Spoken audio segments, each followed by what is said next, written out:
Hello everyone, how is everybody doing? Just doing a quick mic check. Just let me know if you can hear me. Just type in the chat window.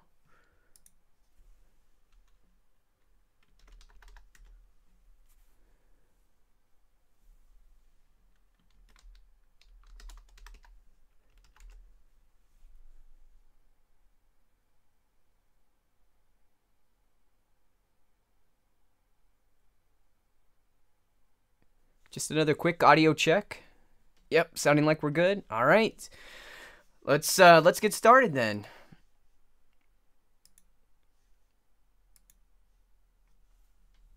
Okay, yeah, great. We are very happy to have you guys all here. So, like I said, let's just jump right into it. So, today, what we're going to do in this stream is we're going to talk about the scanning filter, the actual scanning filters that we're shipping with, as well as like an in-depth overview of the workflow. So in Substance Designer 6, we introduced several new features to help with things like ArcViz and design, as well as being able to create and work with scan data. And by create, what I mean is being able to take scans and then create like a full material from that. So what I have here is just a simple example of how this works. So this is just like a leather, and if we take a look here at my resources, I've imported in some scans, and so here I'll just double click this so we can view it here in our 2D view. Actually, let's do it like this. Let me look at the resource directly. So I'm just gonna double click one of these resources here, and it's gonna show up in my 2D view, and then I'm just gonna fit this to view. So what you see here is the actual just raw source image. And as you can see, it's a non-square image. It's just it's just the image ratio that was used when actually taking this scan or recording the scan.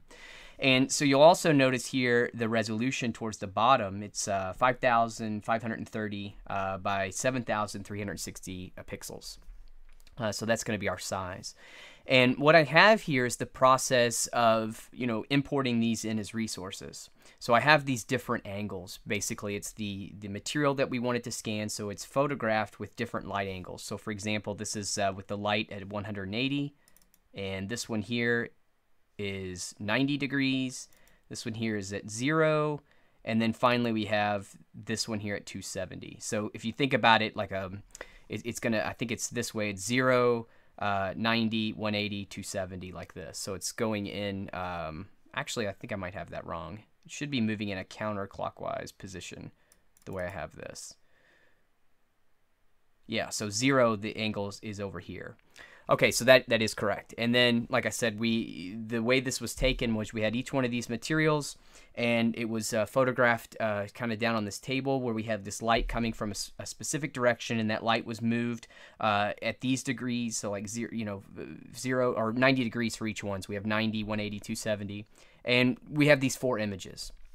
Now, the idea is that I want to be able to use Designer to create a full material out of this. And so to start with this, you can see that we have our images. So the process, if we kind of take a look at the whole story of this, like, how do we go from these multi-angle scans to a full material? And the idea is that you import your scans. Then from here, you're going to do some type of cropping to these scans. So if I just zoom in a little bit, we're going to do some cropping here. And then in this area, we're going to do some light and dark shadow balancing here. Then in this section here, we're going to be able to extrapolate data. So for example, we're going to make albedo, normal, and height. So we have those. Then once you have that information, we're going to do any cleanup work we need to do. So in this case, we could do some cloning to kind of patch in, remove some noise areas or whatever we need to do. And then finally, we're going to then set up a tile here, which is going to tile everything together. And then this is when we start to create our full material at that point. So let's take a look at that. So like I said to start, we're going to start with the raw scan files, and that's what we have here. All right, and so I just import these guys here into my project, and you'll notice, let me just fit this to view, it comes in, when I bring this image in, it comes in, and we have this kind of square area of this. And then also what we have here is that I have this set to 512. Now, I have it set to 512 just so that while I'm capturing and doing the presentation, it's just going to, all the nodes will just process a little faster. That's the only reason I have it set that way. And then also I'm controlling this resolution here with this new parent size option. So if you haven't seen this yet in Designer 6, this is actually a really nice workflow addition. So typically now, or typically what we had you do before was, you'd click an empty spot here on your graph. Then you'd come over to your base parameters and you would set this to absolute and then set a size. Like for instance, say I'm working with a 2K by 2K texture. I would set it to this, do all the work that I need to do, and then at the end, I would need to, before I published, go back to my output size, set this to be relative to parent so that the graph could be resized if it's instanced in other graphs or if it's used in integration. So in that case, you had that potential of forgetting to set your graph. And if you did publish that and then bring it into something like, say, UE4 and then try to change the resolution, if it was already set at 2K and then you tried to bump it again, if you're using like kind of the relative to parent options to that, it would just cause a lot of trouble. So what we've done with that is kind of broken out this parent size setting here as a property of the graph itself. So now I can just never change this base parameter stuff. I don't even have to worry about it. I can just change my resolution here, and I can do non-square. So for instance, if I wanted to set this to be 1024 by 512, I could do that. And this is set here as a preview option. Now, once this graph is done, I can leave this at whatever I want. So like say I want to keep this guy at 1024. So we're going to recompute this. I can leave this at 1024. Whenever I open this graph, it's going to be 1024. But when I publish, it's going to publish based on whatever this output size here is, which is always going to be relative to parent, which is great. So here I'm just waiting a second for this to regenerate. There we go. So it takes a bit because of these images are very high resolution. Okay, so like I said, we're going to start here with these scans. We bring these guys in. And we have these multi-angle scans. So like I said, I believe this one is, this is my 180. So right now I'm starting here at 180. This is my starting point. Then here, I'm going to go to 90. So that's going to be here, 90 degrees. And then we're going to go to 0, which is here. And then finally, we've got 270, which is the lights coming from this direction. So 180, 90, 0, 270. And you can see that I'm kind of moving in this counterclockwise position here for this. So now that I have this data, the idea is that I want to be able to merge these multi-angles down into one node that we have here. And that just makes it easier for me to start working with my materials and extrapolating my data and everything. So that's why I'm going to use this new node called multicrop. Now, to get to these nodes, we have them here in the library. If we come down, and I always forget where this stuff is. I think it's under material filters. Yeah, scan processing. So here's where you can find all of the scan processing nodes if you want to kind of go over them to see what's available to you. The way I kind of always use it is I just kind of remember which ones they are, and I always just use the space bar menu. So I'll hit this and I'll just start to type in multi, and you can see that they get filtered here. And so what we're looking for here is this multi-crop. And then notice you also have a variant of each one of these. So there's multi-crop, and then there's multi-crop grayscale. In our case, we're actually working with RGB, so we're going to use multi-crop. All right, so we'll put this node in. Now, as I'm talking, if anybody has any questions, I'm also monitoring the live chat, so please just feel free to just ask the question, and we'll take it from right there. I always like to try to keep this webinar really open so that we can address questions as they come up. Okay, so like I said, the next phase to this is that we want to be able to kind of crop this texture, and we want to be able to basically isolate a very specific area of this multi-angle, of these multi-angle images. And then we want to create this as one single output, basically.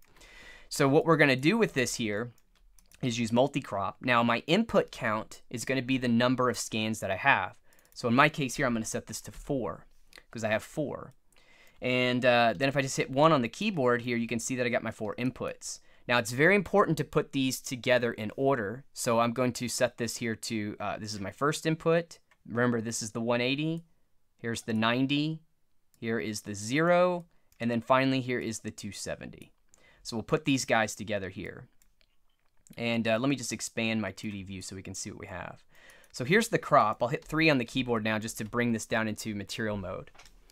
So now what we have is this option here for the multi-crop, and we have a tool. So if I have this selected here, you can see that on the multi-crop, we have this show crop area.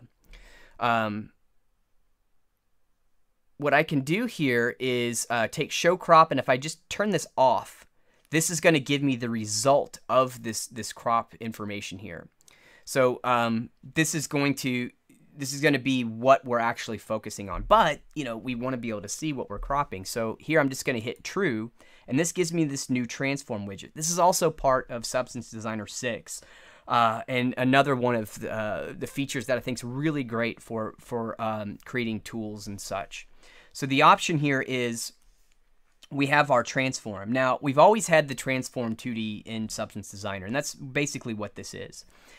The difference is that now we have this transform that can be exposed as an actual widget that you use here in the 2D view. So now if I select this tool, I have this actual widget, and I can just move this around, and this becomes my crop area. And you can see that as I adjust this widget here for this parameter, it's updating the actual transform. This is different than if I just had a transform node. So for example, let's say I just have a transform 2D and just place this into here. All right, so I'll double click. Now you'll notice here that I'm just using the I have this widget here. But the problem is if I were to create this as an exposed option, so if I come over to this transform matrix and I try to expose this as something, you'll end up getting this really weird, like, you know, vector 4 information. It's really difficult to figure out what values you type in there. So what we've done is we've now given this the ability to expose this as a tool. And if you guys would like to see how that works, I can cover it near the end. But it's really fascinating part of Designer 6 because it really opens the door for creating a lot of really nice tools like we have here with this multi-crop. So now we have this scan tool, and what I'm going to do is I'm just going to pick an area here that I want to work with. So you can see that I'm just going to increase this up and start to just choose the area that I want to focus on for my scan. Now, another thing that's very important with this is that I want to set my input size, because these multi-angle scans that I'm importing here, they're non-square. They had a different aspect ratio than what it's set by default. And so to get this to work correctly, I want to be able to set that input value. So if I can remember right, I think if I just double click here, let's do this. Let's go back to this guy, and I'm just going to double click the resource so I can view this. So it's 5,530, 7360. So if I come in here, I know that I need to just type in that source input.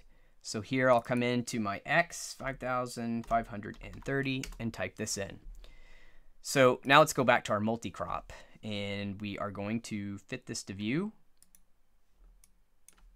Okay, so now if I take my show crop here, let me just scale this guy down so kind of get it out of the way.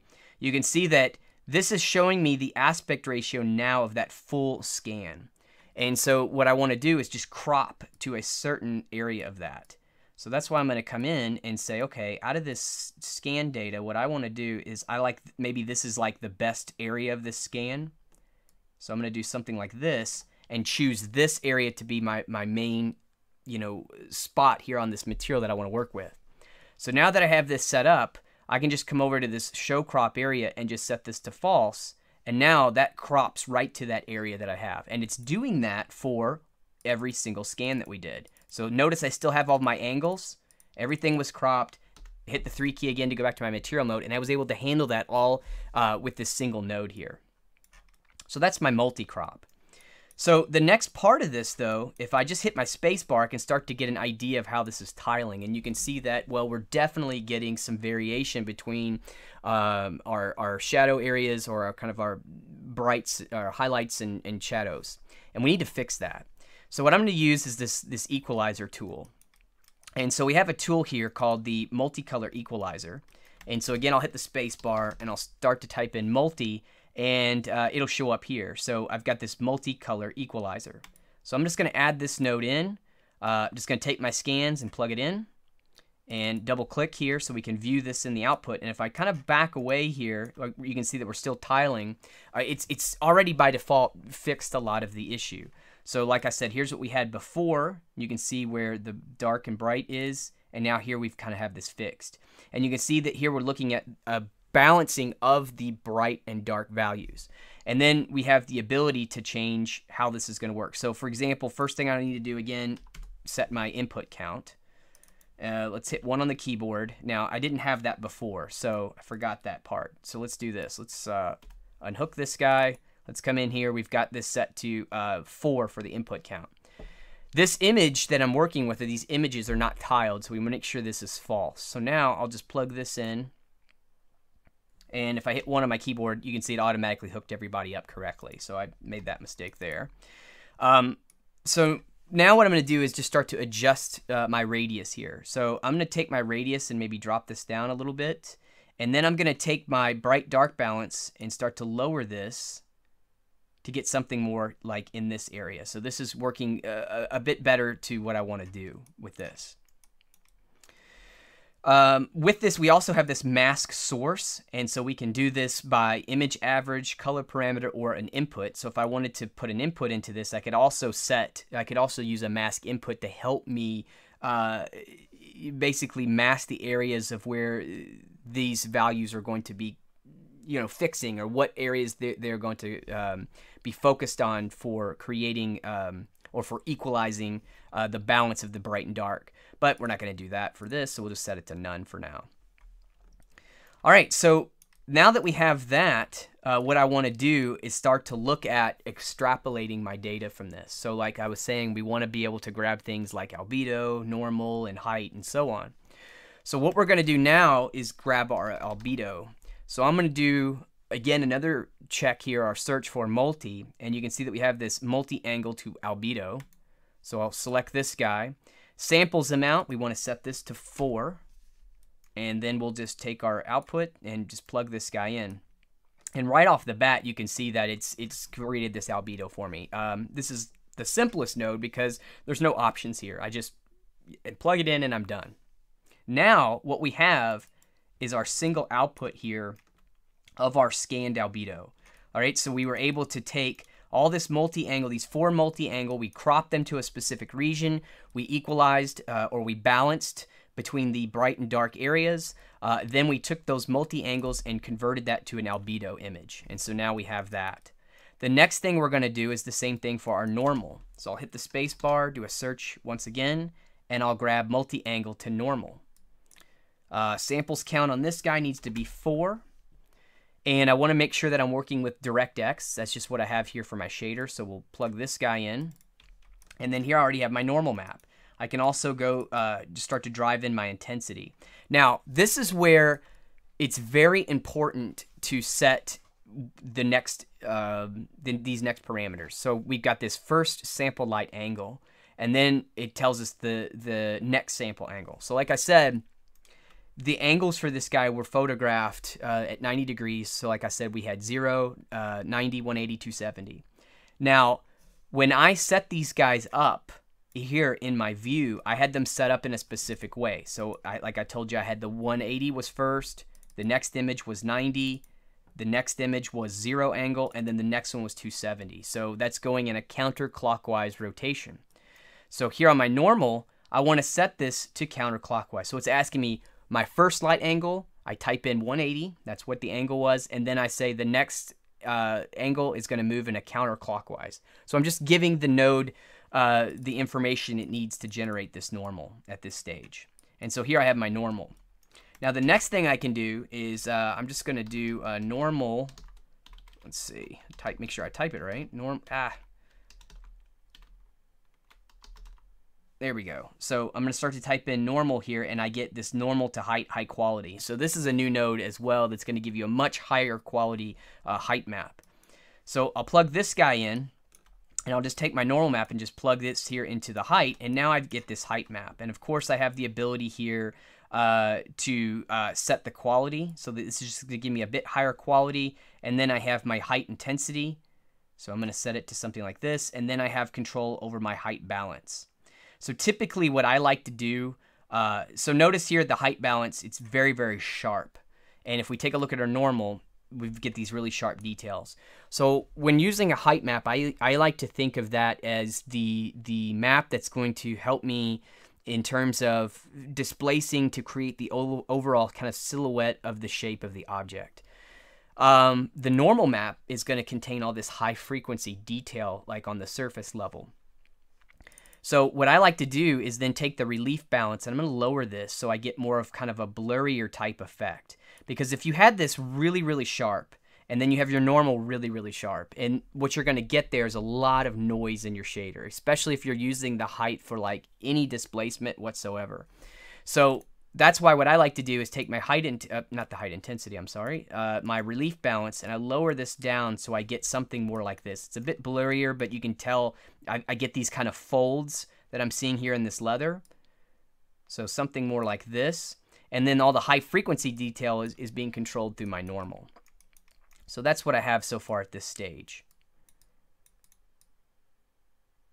All right, so another thing I'm going to do here is I'm going to grab my ambient occlusion for this. So I'm going to do a search here for ambient occlusion, and we have two options. So I believe it's the second one. It says ambient occlusion. This is the HBAO, and so I'm going to use this one here. And then I'm just going to take my height and plug it in here to my ambient occlusion.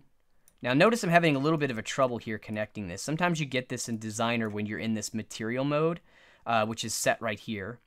So in this case, I'm just going to hit 1 on the keyboard to drop me out of material mode, and then I can make this connection here. So now that I have this, I can actually set this height depth value. Now, because we're working with scan data, I can actually set this to use real-world units, and then I can actually type in my surface size. So here I'm setting in this to be 300 units, and then my height scale is set in centimeters, so I can actually adjust this. So what I'm going to do is set this to something like, say, maybe 1.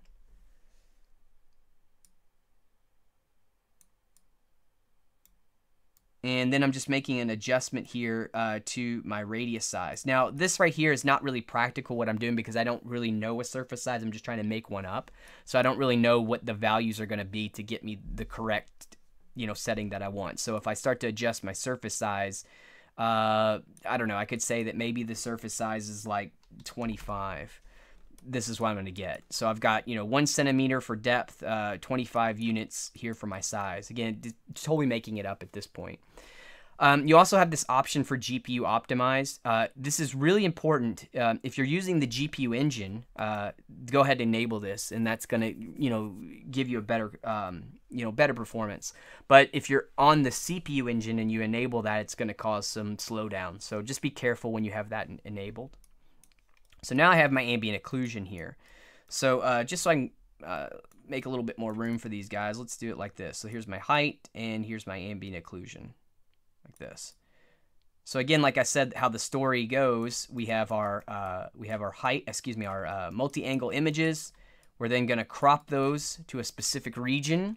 We're going to balance the light and dark areas, and then we're going to extrapolate data out of that to create the maps that we need.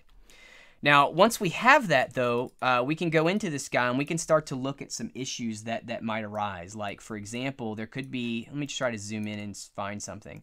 So, for example, let's say, okay, if I look over in this kind of top area here, there's a bit of a recognizable pattern that's kind of showing up here. And once I start to tile this guy, it's going to make it easier to see that, because you can see that, okay, this corner, it's this corner, this corner, and this. These are all kind of less noisy than maybe this corner here is. So what I'd like to do is be able to do a little bit of cloning or kind of patching of this to help me work with this. So that's why I'm going to use this node that we have here, which is going to be the material clone node here. So what I'm going to do with this guy is just hit my space bar, and I'll do a search here for material, and you'll see it shows up here right at the very top, material clone patch. So we'll enable this, and now I've got some options here. So before I keep going, again, I just want to reach out. Does anybody have any questions? Is everybody doing okay so far?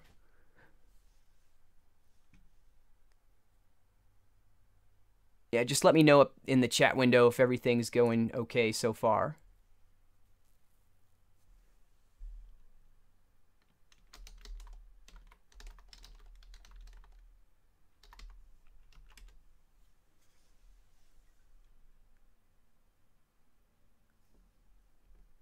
All right, so the next thing we're going to do here, like I said, is we're going to have our material clone patch. So I've got this guy selected. We're going to come over here to our channels, and we're going to set up our channels here. I'm using metallic roughness, so what I want to do is just switch this here to base color, normal. My roughness and metallic is good. Let's see here. I do want to enable my ambient occlusion and my height, so I already have those here. And everything else is good. So I set up my channels. So now what I'm going to do is take my maps and plug this in. So this albedo is going to go to my base color. My normal is going to go to my normal. Actually don't have roughness for this yet. So what I'm going to do is disable my roughness, disable my metallic, and that'll take care of everything here. So this is my height, and then finally here we've got our ambient occlusion. All right, so I'll hit 3 on the keyboard, double click so we can kind of view what we have here. So here I'm just going to turn off the tiling at this stage. All right, so now what we're going to do, like I said, is take care of this kind of cloning area. So here you get 2 more transformation widgets. And again, this is kind of going back to this new option where we can expose transform parameters as an actual widget in the 2D view. So if you create your own custom tool that does something like this, you can see that here we have two controls. So this particular node has 2 different types of transforms. And so now, once those are exposed in the 2D view, you can see I've got this controller here that allows me to choose which one I want to work with. So for example, I have a source and target. So let's grab the target transform, and I'm just going to move this right over into this area here, like this. This is the area that I want to work with. And see, I can try to scale this up somewhat. And you can see that it's already trying to tile in these areas.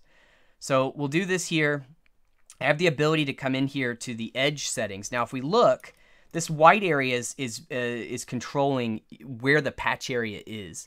But then this kind of darker area is the controls here for the edge.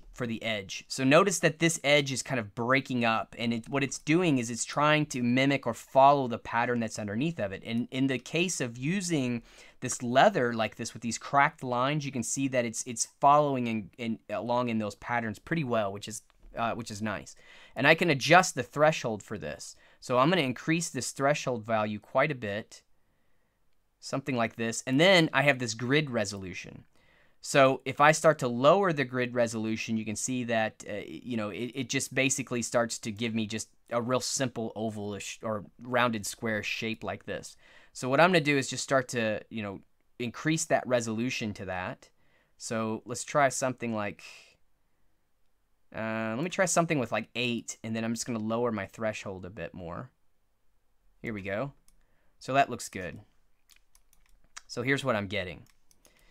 And if I like, what I can do is I can also come in and start to blur this. So here, just to kind of make sure that I don't get any seams, just, to help me in that patching area, I'm just going to blur this line here. And then I also have control over the smoothness of that as well. So now that I have that set, I'm going to then choose my source.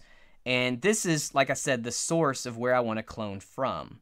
So here, now, as I start to increase my source, you can see that it's also changing, it's also going to be changing my target here a little bit. So here, let me just expand this a bit more.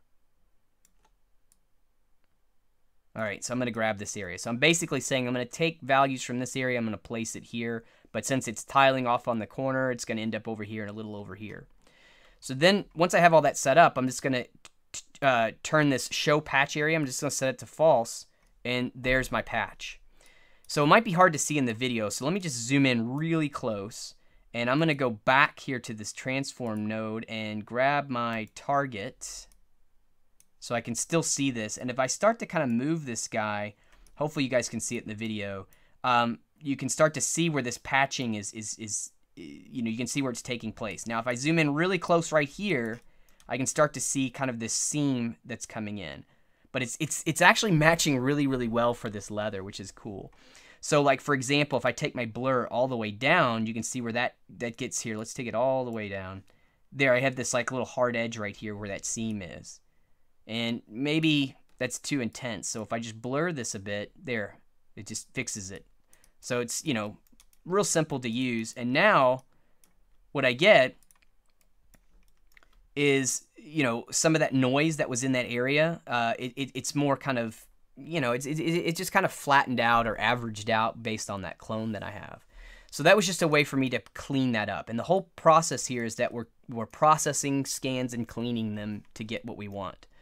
And so, like I said, now I have this material here. So I've got base color, normal, ambient occlusion, and height. And I've done that cloning on every single one of these channels like this.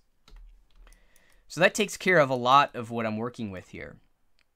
All right, so now what I want to do, these are my outputs here. And so let's start to work with these outputs. So I'm going to hit 1 on the keyboard so we can just see these channels here. And so one of the things I was kind of already doing with this color, here, we'll do that later. Let's do this for now. Let's take that base color and plug it into here. All right, so here in the 3D view, you can see I've changed my base color. Let's grab my normal. And here's my ambient occlusion. Now, I don't actually have an ambient occlusion output, so let me make one of those real quick. Here, let me bring this up to here. So I'm just going to create an output for my item here. And just to be quick, what I do is I just double click in here and I start to type in, I just type it in. And then I have the value. I'll just double click here to select all this and then just copy it and then just paste it here in my identifier and then in my label here. So here's my ambient occlusion. Whoops. And I also need a height. I don't know if I have a height. Do I? Yeah. All right, so here's my height. Let's grab this guy.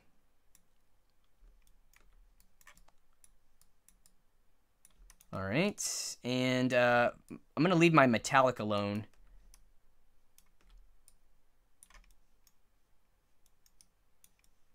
Wait, oops. For that height, I actually set that to roughness. So let me do this. Let's change that. Let's do another output. Let me just make a height real quick. So I'm going to come into here, make a height. And again, I just place this here into my identifier and then in my label field as well. All right, so that's my height. And then we'll plug this guy in. So here is our roughness, ambient occlusion, and height. Now, I don't have any value here for my roughness yet. So what I'm going to do is just create a uniform color here. I'll set this to grayscale, plug this into my roughness, and just give it like a basic value. So now what I'm going to do is just right-click and view my outputs in the 3D view. Just so we can see what we're working with here. All right, so now here's the result of this leather scan right here in my 3D view. And it looks pretty good so far. The other thing, though, that we have as a problem is this guy's not really tiling yet. So we need to set this up to tile. So what I'm going to do here, hit the space bar, and we have a new node called the Auto Tile. So if I start to type in Auto Tile, you can see here it is, Smart Auto Tile. So here, I'm going to set this guy into here. Let's see, this is for our edge and our cropping here. So what I'm going to do is I'm going to grab my base color, I'm going to grab my normal, and I'm going to grab my height here. Now, this particular node doesn't have an option here for our ambient occlusion, which is... which I'm actually going to ask the team on why that's left out on that, because I'm not exactly sure here, because you can see that it only gives us the option for base color, normal, height.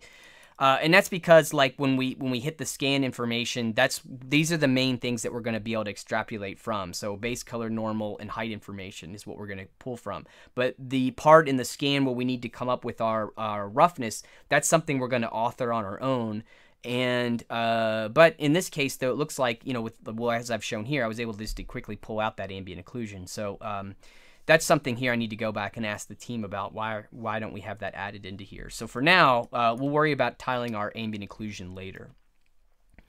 Okay, so this becomes my material now. So let me take this guy and we'll double click this so we can make sure we're viewing this here in our output. And let me just scale up my 2D view. I'll hit my space bar, because I want to make sure that I can just see what I'm doing here with my tiling. So I can actually see, and hopefully it'll be apparent in the video.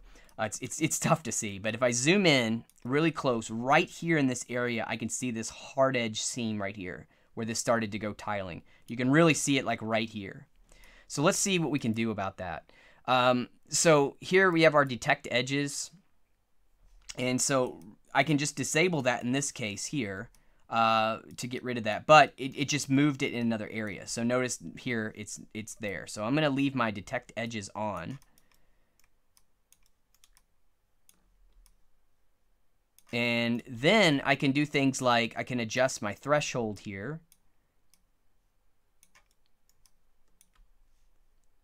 So as I start to adjust my threshold, you'll notice that this time the line, how the line's actually moving here. So by increasing this threshold, you can see that it's starting to now follow more of a rigid type effect here from that underlying information that's coming in from that scan. So this is good to kind of hide that seam, because like with a low threshold, you'll notice that you just get a flat hard edge seam like this. So if we start to increase this guy, now we're getting more of this kind of, you know, randomized kind of look to this, which I think is going to be a bit better to help us. But that, I think I may have, you know, a little too much. So here we go. That's a little better. Now you can see where the line is, the seam line. All right, so that's starting to get, you know, hidden a little better. Then you have your controls for this cut offset. So this is the cut. Basically, what that means is the kind of the slice of where we're taking a sample from this image and then trying to tile on top of that. And so we could adjust this in the X and Y value here. And it's like I said, again, it's kind of hard to see. So now I've adjusted this on the X, and now that cut is here. So if I move it over even more, okay, now you can see that that's actually giving me a poor result, that cut offset.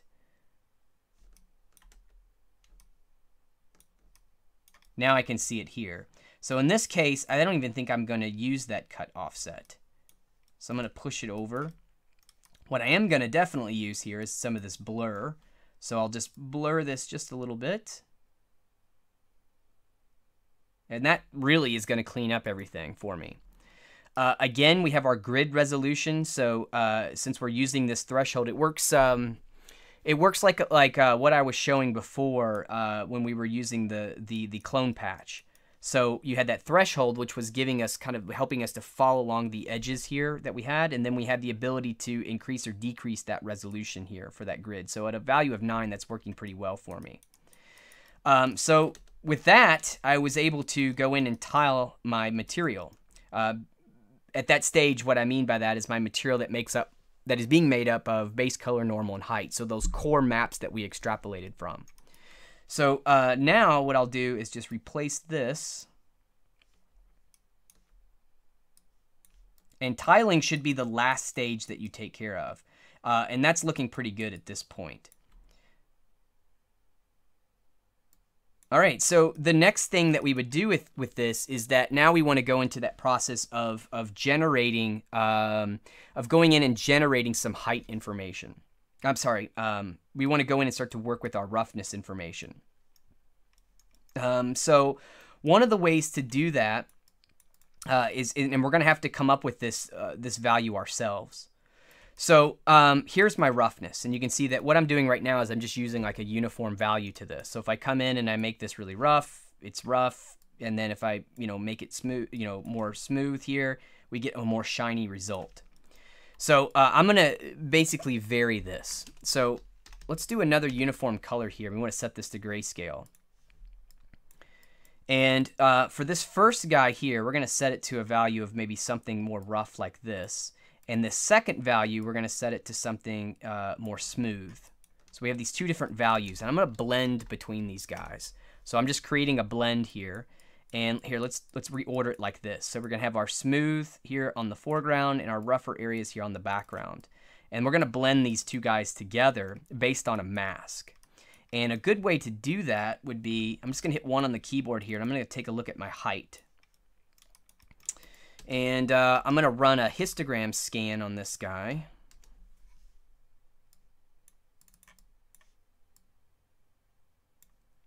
and I'll increase my contrast. So the idea of what I want to do here is these kind of raised areas on the height. These are going to be areas that are probably getting more scuffed up and things like that. So, you know, these might, you know, be a little bit more rough.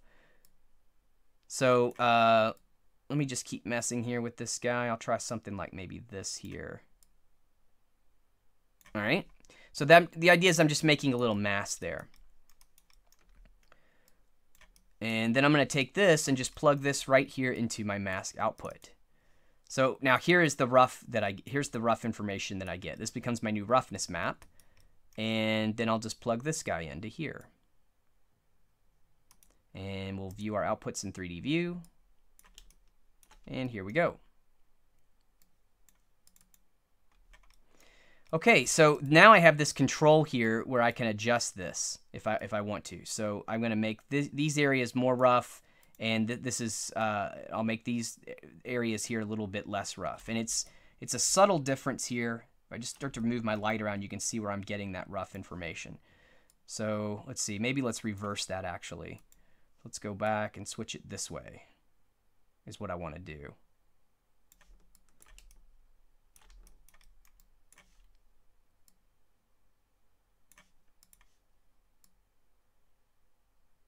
There we go.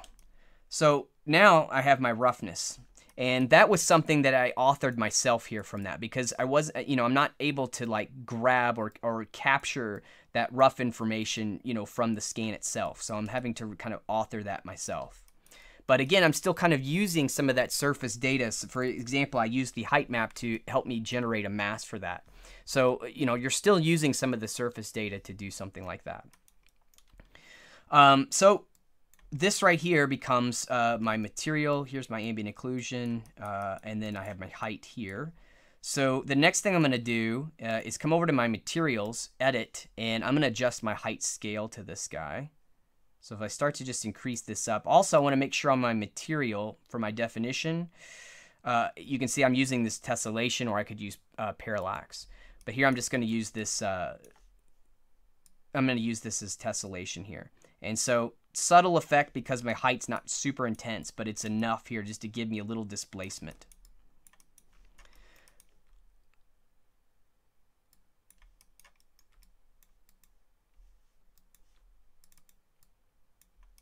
Okay, so then I have my kind of full material here. Now, another thing, since again we're working with scan data, another kind of aspect of this that I can work with is that I can actually change, you know, I can actually look at changing maybe or overriding my specular value to this. So here, this is my metallic, and let's grab this specular level. Let me remove that for now, and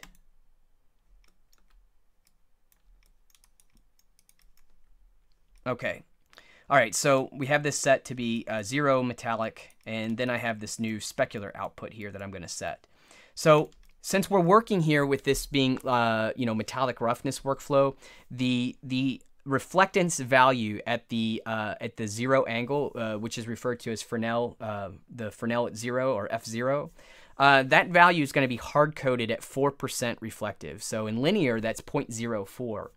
And you can't override that, you can't change that. And that's a limitation of the metallic roughness workflow. So a lot of, some implementations will allow you to override this value. And you can do that in UE4 with what they call the specular channel. And then we mimic that here in Designer, but we call it specular level because we actually already have a specular channel for the spec gloss workflow.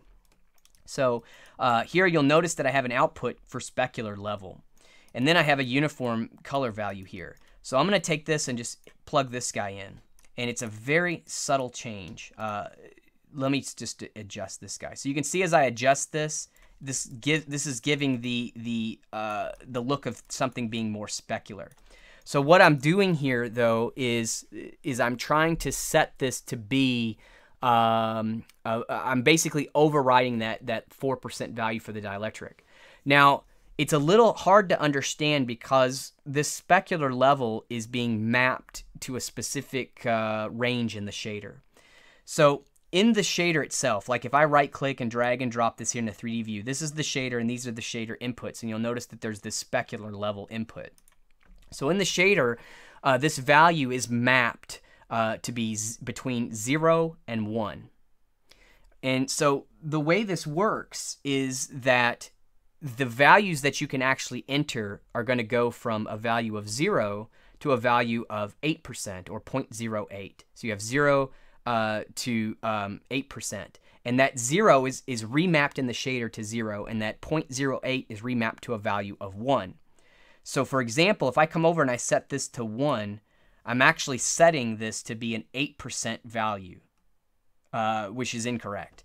So if I come into here and I set this to be, let's see, 0.5, this here is going to give me, at half of that, it's going to be 4%.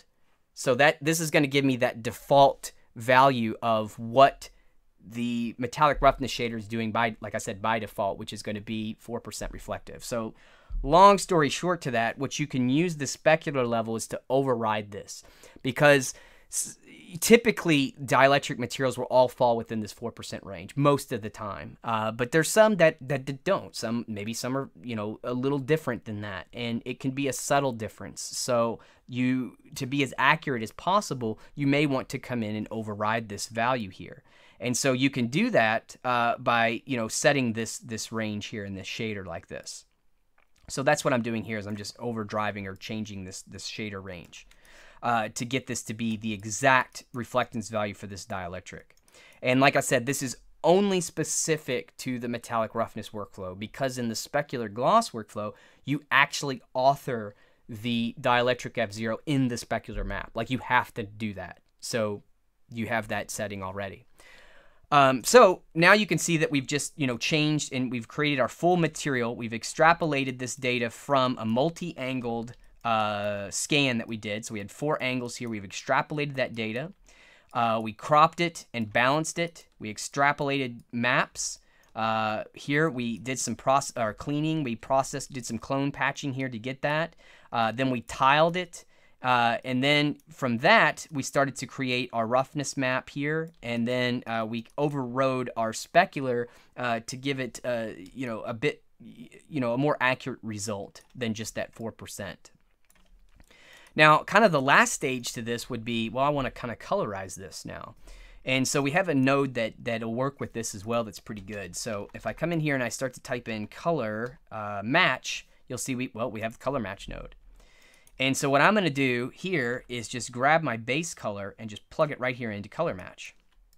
And I'll double click, and you can see that we have some options here for this source color mode. So you have average, parameter, and input.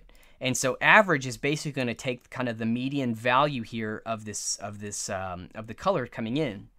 And if I look, it's going to be this kind of gray area, because that's what the average color is. And that's perfect, because that's really what I want to change. So now let's say that I want to take this average color value and I want to start to change the coloring. So I'm going to come over to here and maybe try to set something that's more like a brown, like this. So we'll do something like this here. And then in here, I'll take this output and plug this in. So now I've just colorized my map here.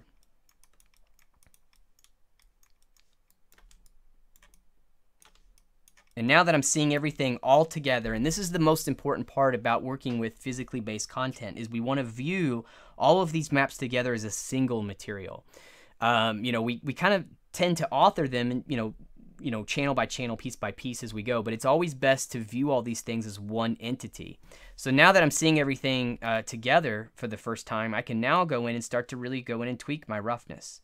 So let me just double click to view my roughness map here. And then I'm going to go back and just start, like I said, make my changes here. So let's do something like maybe this here, and we'll come up back to this guy and make it more rough this way.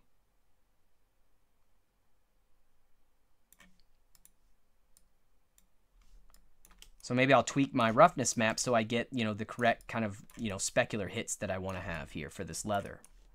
And then at any time, of course, I can come back here and I can change my color values, to anything.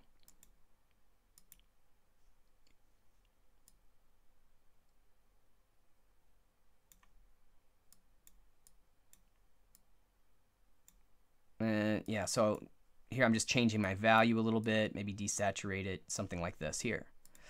All right, so that becomes kind of this leather. Again, you can see the whole story where we started with these scans, and then we've kind of worked through this to build up this kind of full material. All this based on that scan data. So from here, I've got a nice tiled material. I can come in here and just export these texture outputs, or I could create this as a substance material to be used, in other graphs or however else I would like to use that. Probably in this case, what I would recommend is just exporting out these textures like this, because if we keep this as a substance, it's going to embed these really high resolution scans inside of it, and it's not going to be very optimized to use.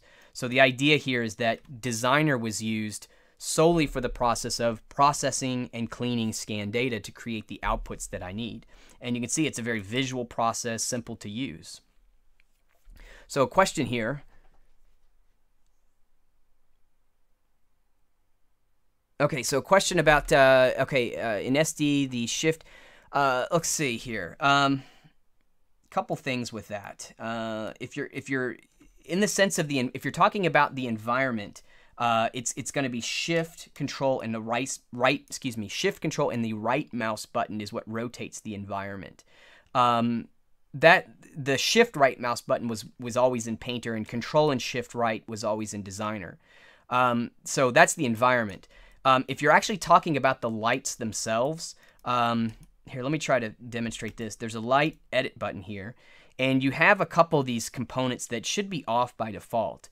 So here's point light 1. If I enable this guy, these are like just point lights, and they don't really work very well when you're working with this in a physically based environment. So what I'm going to try to do is see if I can't showcase it at all, but the idea here is that this, if you hold down the shift key, you can see it goes into this light mode, and then the left mouse button would then rotate this light. But like I said, it's a little point light, and it's super hard to even see right. I think it's, there you go.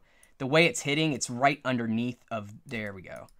So now we start to see something here, but the way that this particular object is, I can't even see it. It's only lighting on this bottom. So honestly, you shouldn't ever even use these point lights.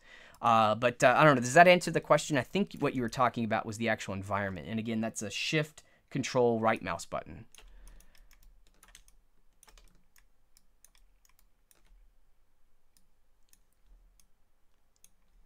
Oh, yeah, no problem, Anthony. Yeah, I was wondering if maybe that was the case, because I do that too. I get in here and I try to shift right mouse and it doesn't work. So yeah, it's always been the difference. Again, too bad. Like, I don't know why we use shift control for some reason. Yeah, I really don't even know why we have that. So I think that would be a good one to ask the team. It'd be really nice. We should have kept it shift right for both applications. That would have been a lot less headache for everybody. Okay, so like I said here, you can see that we've got a nice tiled image. Let's look at our normal map. And so I'm just kind of zooming out. If I go into my materials, edit, I can adjust the tiling here. And so again, what I would kind of do in this area was to come into my, start to tile this material, and then just, that's the kind of like your check to really double check to make sure that, how are my seams? Do I see seams? Is anything messing up? If I zoom in really close, I think it's doing okay, but if not, you can always drop back to that auto tile node and adjust those. All right, so another question. I want the same material, but with procedural only. And of course, you could totally do that here in Designer as well. So you could completely procedurally generate a leather that, and honestly, in my opinion, in this case, would look exactly the same. So that's possible. Another thing, that's a good point to bring up about that too, is that, we have these nodes, but that doesn't mean that you have to use these with scans. They would be powerful enough to use in many other ways. This clone patching tool, I would use that in procedural material creation. These multi-angle, you're not going to use, but other nodes like, let's see, not any of the multi stuff is going to be really specific to scans. But like the material clone patch is going to work fine. Auto tile, you can use that. And so on. We also have, you have material clone. I'm also going to show you that we have variations of this as well. So for example, you have clone patch and clone patch grayscale, which you could use that on maybe maybe you're procedurally trying to create just a height map or something like that, and you want to clone specific area. You could use that node to do that. So you don't have to do it as a full material. You can just use it on specific channels, whether it be clone patch RGB channels or clone patch grayscale. So that's another option for that. They were designed for scans, but you know they have usages within procedural material creation as well. Also, color match, really easy to use in procedural situations as well. All right, so I mean that pretty much covers everything I wanted to kind of go through in the webinar. And wow, it's close to about an hour, 2:56. So that's pretty good. If anybody has any questions, please just answer them. I'd be happy to answer any questions. Even if you have something that's not related to kind of these scan filters, please feel free to ask it. And yeah, we can run through that while we're all together here. This is going to take care of our webinar here for February, and then we're going to do the next one in March. Honestly, I'm not sure what kind of stuff we have planned for GDC. We have been working on some pretty cool stuff behind the scenes, and something particular with UE4 that I can't mention yet, but hopefully we'll showcase some of that at GDC. And actually, I'll tell you what, I will try to get permission to just show that at our next webinar, since this is kind of a private webinar anyways. Okay, yeah, a couple questions come in here. Multi-crop procedurally wouldn't... Well, the thing with multi-crop, though, let's see. Let me take a look at that. Yes. Let's see. Yeah, exactly. Really good point. Thank you, Anthony. Yeah, multi-crop. I forget about that here. What's this? Multi-crop. Yes, you could totally utilize that with which procedural as well. I'm sorry, I wasn't even thinking right, because like all these guys have an input count. So like multi-crop, multi-color equalizer, all that stuff, you would just, if you wanted to use it procedurally, you could just do that, you know, your inputs, instead of it being like thinking of it in terms of multi-angle for a single scan, the multi-inputs could be, you know, let's say I had it like 4 input count. This could just be, well, they are color though. That's one thing. Let me check something else out here too. Yeah, and then you have multi-crop grayscale. So the only difference with that would be like if you were trying to do this procedurally on a full material, you could, you know, you couldn't just put like your base color, normal, and then like roughness and ambient occlusion, because it would be converted to RGB. And then, I mean, you could do it that way and then convert it when you go back out. That's a lot of conversion stuff. Or you could try to crop it here with the 2 versions. It just depends on how you want to use it. But yeah, that's true. It looks better than just doing the 2 transforms. So like if you really wanted to, I guess what you could do is input, like if you had a roughness that was coming in, you could input it into here. You'd have to convert it to color, input it, crop, it'd come out color, and then convert it back to grayscale. Computationally, that's probably not really great for the graph. In that case, like I said, you could have the multi-crop grayscale, but then you get into the 2-node, 2-transform issue there. But yeah, good point. I'm sorry, I just kind of had it on the brain to think of, oh, this has to be multi-angled scan data coming in, but that's not the case at all. So like I was saying, or going to say before, like any of these nodes can be used for procedural material creation. Okay, well, if there's no other questions coming in, I'll go ahead and close out today's stream. And of course, this is going to be archived for you guys on YouTube. And then Charles will follow up with everybody. If you would like access to this file, what I'll do is we did a course on this for Substance Academy, and within that there is a Dropbox link to all the files, so you can have this full scan processing scene here with these leather scans and everything. So if you guys want to take a look at that, we'll definitely have it there.